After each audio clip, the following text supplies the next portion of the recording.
Welcome to Prism Technologies. I am Venkat. This is part 16 of ASP.NET MVC tutorial. In this video, we'll discuss the difference between update model and try update model function. Please watch part 15 before proceeding with this video. Let's flip to Visual Studio. This is the code that we have been working with in part 15. Let's make a simple change to this create post controller action method with an employee controller. Now, I want to move this condition from there to here, and let's format this code properly. And to do that, select the code and press Ctrl K T. So what are we doing here?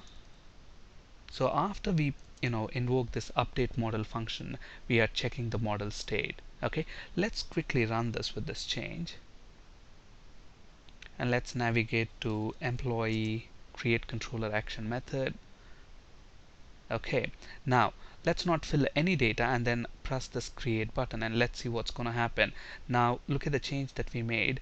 We are creating a new employee object, and then we are invoking this update model method, which is going to update that model object for us with the data that we are posting here. Now look at this, we are not filling any data here. Okay, so when I click this button, look at what's going to happen. Now we get an error. It says the model of type business layer.employee could not be updated, and that is because if you look at the employee class, look at this, to the employee object we are binding the data. So if you look at the employee class here, this date of birth is of type date time, and date time, if I right click on that and go to definition, look at this, date time is actually a structure, meaning it's a value type, and it's a non-nullable value type. Okay, and then when we submit the form without filling any data, date of birth will be null. Okay, and this property of the employee object, date of birth, is non-nullable property. Okay, meaning we cannot assign a null value, so that's the reason why it's crashing. So let's make it nullable date time data type just by adding a question mark. We discussed about nullable data types in C# video tutorial.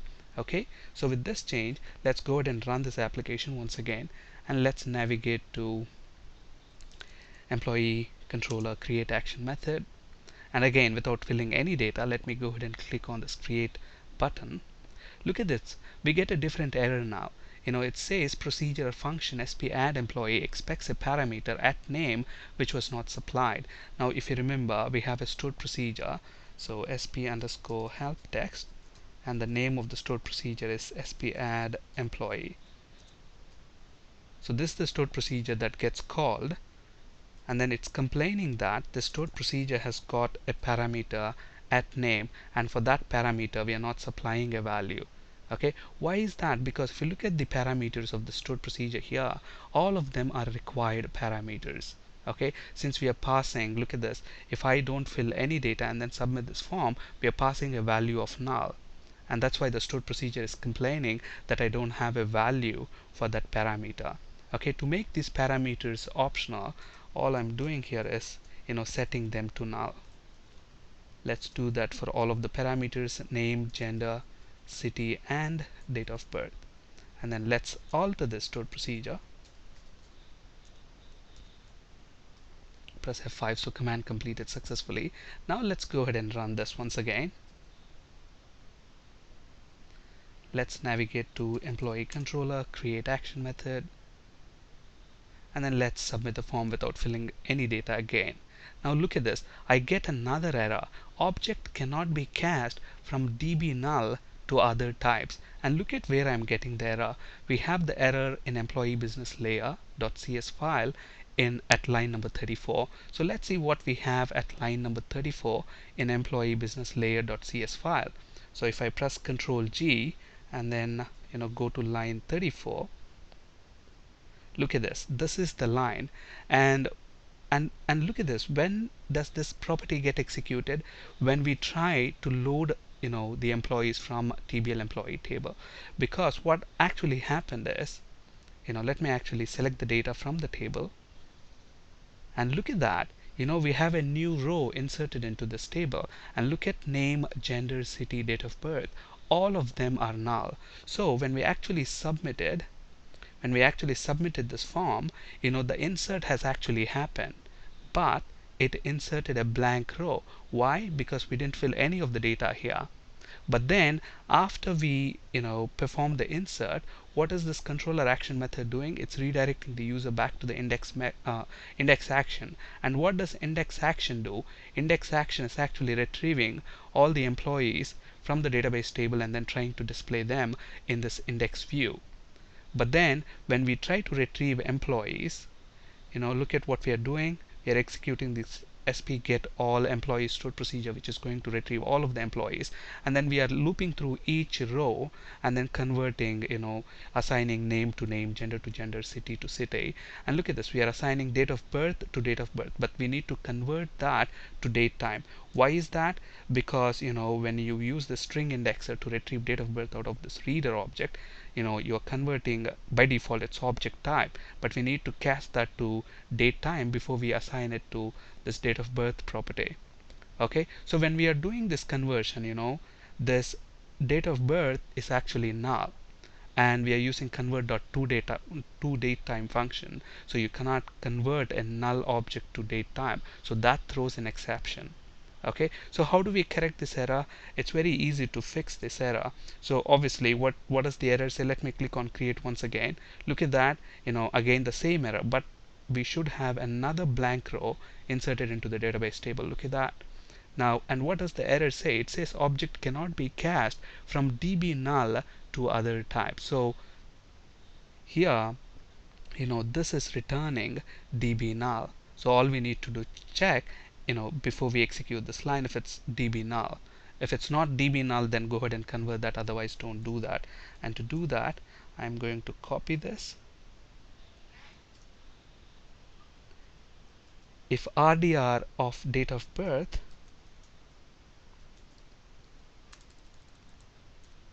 is db null, and for that entire expression I'm going to use a not condition. So if it's not db null, only then go ahead and try to do the conversion. Okay, with this change, let's go ahead and run this.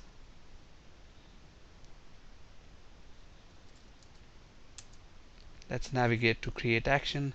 Let's click on this button. Look at that. I have, the third blank row is inserted, and then we have this blank, name, gender, city, date of birth.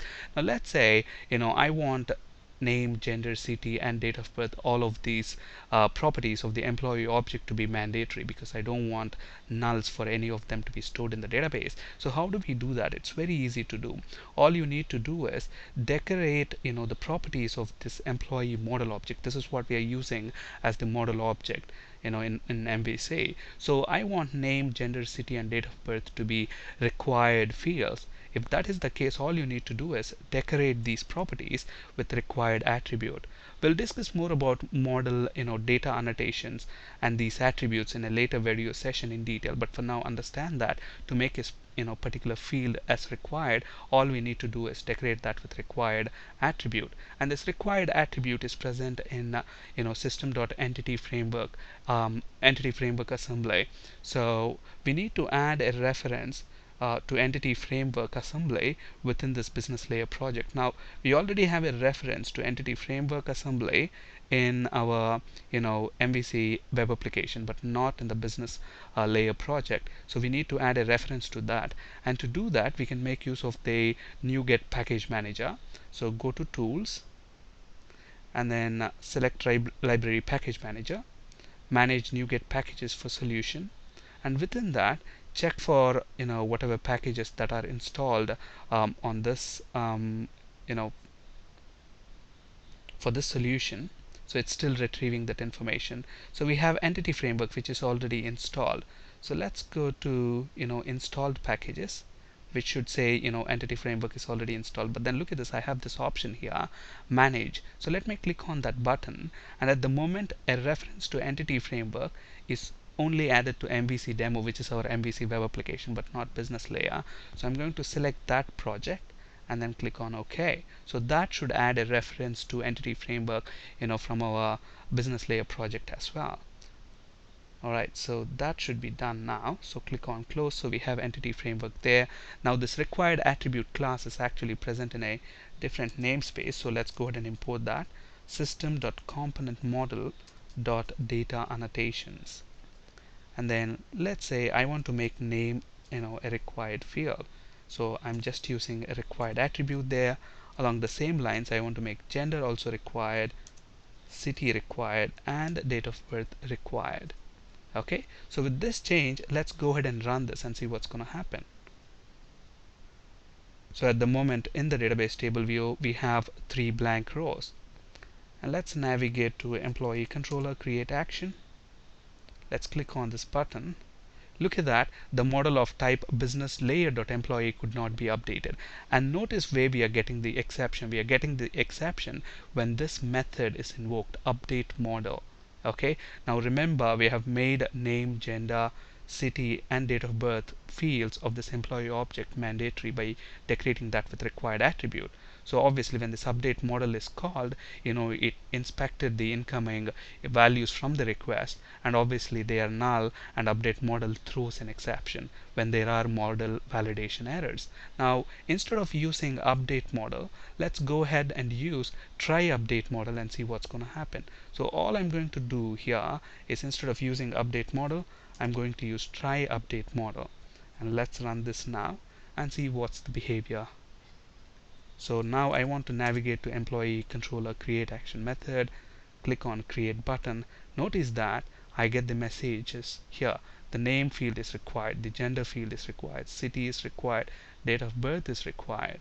Okay, so now I don't get an exception. So that's the primary difference between update model and try update model. So update model throws an exception if validation fails, whereas try update model will never throw an exception. And another thing to understand here, look at this. This try update model actually returns a boolean, meaning true or false. If it is successful in updating the model, it returns true. If it is unsuccessful, it will return false. When it tries to update the model, and if there are any validation errors, this isValid property of this model state object is going to return false as well. So in which case, if it returns false, we know that this piece of code will not be executed. And look at what we are doing. We are executing this line gets executed, return view. So the end user stays on the same page, and then he has the opportunity to correct these validation errors and then resubmit the form. Okay, so now for example, if I enter some data there, let's say A, male, city, L, and date of birth, let's say for example that one, and click on create. Look at that, the row is inserted as expected. Okay, now, so that's the difference between update model and try update model. The similarity is both of these functions are used to update the model with the form values and perform the validations. Okay, now is it mandatory to use update model or try update model function to update the model? No, the answer is obviously no, because in the previous sessions we have seen how to achieve the same behavior. Now I can simply pass an employee object here. Instead of creating my employee object and then using my using this try update model or update model functions, I can simply pass employee object as a parameter to this controller action method. And look at this, I'm checking model state.isValid. So obviously this object is going to receive the posted form data, and then if there are any validation errors, this model state isValid property of this model state will return false, and then the user stays on the same page and the user get to see the validation failures. Let's go ahead and run this and see if it's going to work as expected. So if I navigate to employee create, I don't fill any data, click on create. Look at that, the behavior is exactly the same, but now we are not using update model or try update model, but still it works the same way. Alright, now